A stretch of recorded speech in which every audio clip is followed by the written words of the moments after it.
Hello friends, welcome to Toppers World. നമ്മുടെ ഇന്നത്തെ ക്ലാസ്സിൽ നമ്മൾ ഒന്നാം ക്ലാസ്സിലെ ഇന്റഗ്രേഷൻ ക്വസ്റ്റ്യൻ പേപ്പർ ആൻസർ ചെയ്യുകയാണ്. നമ്മുടെ half yearly previous year question paper ആണ് ഉദ്ഗ്രഥനം അഥവാ ഇന്റഗ്രേഷൻ ഒന്നാം ദിവസം. അപ്പോൾ നോക്കൂ, എന്താണ് വർക്ക്ഷീറ്റ് 1 പറയുന്നത്? കണ്ണാടി പാടം, നിറം കൊടുക്കാം, ഭംഗിയാക്കാം. ഇവിടെ കാണുന്ന ചിത്രമില്ലേ? ഈ ചിത്രത്തിൽ എന്തൊക്കെ കാണുന്നത്? ഒരു പാടമാണ് അല്ലേ? ഇവിടെ പാടമുണ്ട്, കുറേ മരങ്ങളുണ്ട്, വീടുണ്ട്, പക്ഷികളൊക്കെ പറന്നു പോണു. അപ്പൊ ഇത് എന്ത് ചെയ്യുക? ഈ ചിത്രത്തിന് നിറം കൊടുക്കാനാണ് ഇവിടെ പറയുന്നത്. അടുത്തത് രണ്ടാമത്തെ ആക്ടിവിറ്റി, രണ്ടാമത്തെ പ്രവർത്തനം എന്താണ്? ചങ്ങാതിത്തത്ത വരികൾ കൂട്ടിച്ചേർക്കാം. ഇതുപോലെ വരികൾ കൂട്ടിച്ചേർക്കുന്ന പ്രവർത്തനം നിങ്ങൾക്ക് എഴുതാൻ പറയും എക്സാമിന്. അപ്പൊ എന്താ ചെയ്യേണ്ടത്? ഇവിടെ നോക്കൂ, ചെയ്ത് നോക്കിക്കേ. ഇവിടെ ഒരു കുട്ടി തത്തമ്മയായിട്ട് നിൽക്കുന്നുണ്ട് അല്ലെ?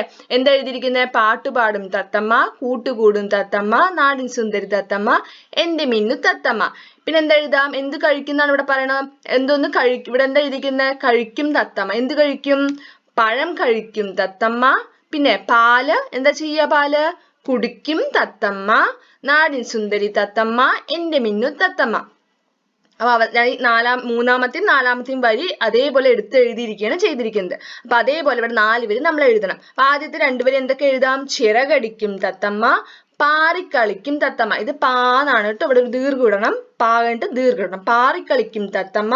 പിന്നെ എന്താണ്? 3ഉം 4മത്തെയും വരി അതേപോലെ എഴുതുക. നാടിൻ സുന്ദരി തത്തമ്മ, എന്റെ മിന്നു തത്തമ്മ. ഇതുപോലെ വരികൾ കൂട്ടിച്ചേർക്കുന്ന പ്രവർത്തനം എഴുതാൻ പറയും. അപ്പൊ ഇതുപോലെയാണ് ചെയ്യേണ്ടത്. അടുത്തത് നല്ല ശീലങ്ങൾ. മിന്നു തത്തമ്മ അമ്മിണിക്കുട്ടിക്ക് പറഞ്ഞു കൊടുത്ത ശീലങ്ങളിൽ ശരിയായത് കണ്ടെത്തി ടിക്കിടുക. അപ്പൊ നോക്കൂ, മിന്നു തത്തമ്മ അമ്മിണിക്കുട്ടിക്ക് നല്ല കുറെ ശീലങ്ങൾ പറഞ്ഞു കൊടുത്തിട്ടുണ്ട് അല്ലെ? അതിൽ ശരിയായ ശീലങ്ങൾ ഏതൊക്കെയാണ്? അതിന്റെ അടുത്തുള്ള കോളത്തിൽ എന്ത് ചെയ്യുക? ടിക്കിടുക.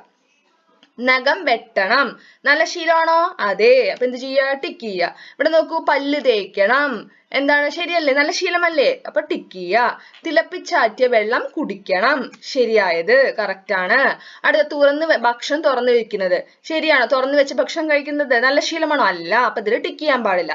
ദിവസവും കുളിക്കുന്നില്ല, നല്ല ശീലമാണോ? അല്ല. അപ്പൊ ഇത് ടിക്ക് ചെയ്യരുത്. അടുത്തത് നമ്മള് പഴങ്ങളെല്ലാം പഴങ്ങളും പച്ചക്കറികളെല്ലാം കഴുകിയിട്ട് കഴിക്കണം. ഇവിടെ നോക്കൂ, നല്ല ശീലമാണ് അല്ലെ? പഴങ്ങൾ കഴിക്കുമ്പോൾ കഴുകി കഴിക്കുക. അപ്പൊ അതെന്താണ്? നല്ല ശീലമാണ്. ആഹാരം പാഴാക്കരുത്, അത് നല്ല ശീലമാണ്. നന്നായി ഉറങ്ങുന്നില്ല, നല്ല ശീലമാണോ? അല്ല. അപ്പൊ അത് ടിക്ക് ചെയ്യരുത്.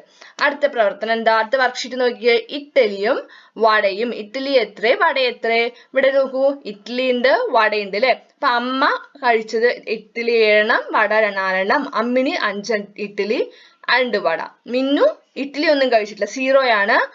വട എത്രണ്ണം? 1. ഇതാണ് ഇവർ കഴിച്ചിരിക്കുന്നത്. അപ്പൊ ആകെ എത്ര ഇഡ്ഡലി ഉണ്ട് എന്നാണ് കണ്ടുപിടിക്കുന്നത്. അപ്പൊ ആകെ കണ്ടുപിടിക്കാൻ, ആകെ എന്ന് വെച്ചാൽ എന്താ? ടോട്ടൽ ഇഡ്ഡലി കണ്ടുപിടിക്കാൻ എന്താ ചെയ്യേണ്ടത്? നമ്മൾ എപ്പോഴും ടോട്ടൽ അല്ലെങ്കിൽ ആകെ കണ്ടുപിടിക്കുക പറഞ്ഞാൽ എന്താ ചെയ്യുക? കൂട്ടണം, എന്ന് വെച്ചാൽ അഡീഷൻ ചെയ്യണം, ആഡ് ചെയ്യുക. അപ്പൊ ഏതൊക്കെ തമ്മിൽ ആഡ് ചെയ്യേണ്ടത്? ഈ 7ഉം 5ഉം 0യും 0 തമ്മിലാണ് നമ്മൾ കൂട്ടേണ്ടത്. അപ്പൊ എങ്ങനെ കൂട്ടുക? നിങ്ങൾക്ക് കൂട്ടാൻ അറിയില്ല? ഒന്നെങ്കിൽ നിങ്ങൾ എന്ത് ചെയ്യുക? 5 വിരലെടുത്തിട്ട് 7 കഴിഞ്ഞിട്ട് എണ്ണുക. ഓക്കെ. അതല്ലെങ്കിൽ ഇതുപോലെ വര വരച്ച് നമുക്ക് എന്ത് ചെയ്യാം? കൂട്ടാം. ആദ്യം ഒരു 7 വര വരയ്ക്കുക, എന്നിട്ട് എന്ത് ചെയ്യുക? പിന്നെ ഒരു 5 വര വരയ്ക്കുക. പിന്നെ ഇവിടെ എത്ര ഇഡ്ഡലിയാണ് മിന്നു തിന്നത്? 0 അല്ലെ? 0 എന്ന് വെച്ചാൽ വരയ്ക്കണോ? വേണ്ട, ഒരു വരയും വരയ്ക്കണ്ട. ഇനി എന്ത് ചെയ്യുക? എത്ര വരകളാണെന്ന് എണ്ണി നോക്കിക്കേ. എത്ര വരകൾ കിട്ടി? 12. അപ്പൊ 7ഉം 5ഉം 0യും കൂടെ കൂട്ടിയാൽ ഉത്തരം എത്രയാണ്? 12.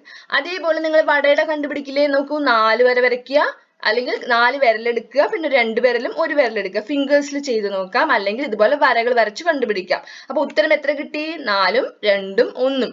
4 + 2 + 1 ആൻസർ എത്ര കിട്ടും? 7. കൂട്ടാൻ അറിയില്ലേ? അപ്പൊ ഇതുപോലെ നമ്മൾ അഡീഷൻ ചെയ്യുക. ഓക്കെ. അപ്പൊ അഡീഷൻ മനസ്സിലായില്ലേ? ഇതാണ് നമ്മുടെ ഈ ക്വസ്റ്റ്യൻ പേപ്പർ. അപ്പൊ എല്ലാവർക്കും ക്വസ്റ്റ്യൻ പേപ്പർ മനസ്സിലായോ? അപ്പൊ നിങ്ങൾക്ക് ക്ലാസ് ഇഷ്ടമായാൽ ലൈക്ക് ചെയ്യുക, നിങ്ങളുടെ കൂട്ടുകാർക്ക് ഈ ക്വസ്റ്റ്യൻ പേപ്പർ ഷെയർ ചെയ്യുക. അതുപോലെ നമ്മുടെ ചാനൽ സബ്സ്ക്രൈബ് ചെയ്യാത്തവരാണെങ്കിൽ സബ്സ്ക്രൈബ് ചെയ്യുക. Thank you.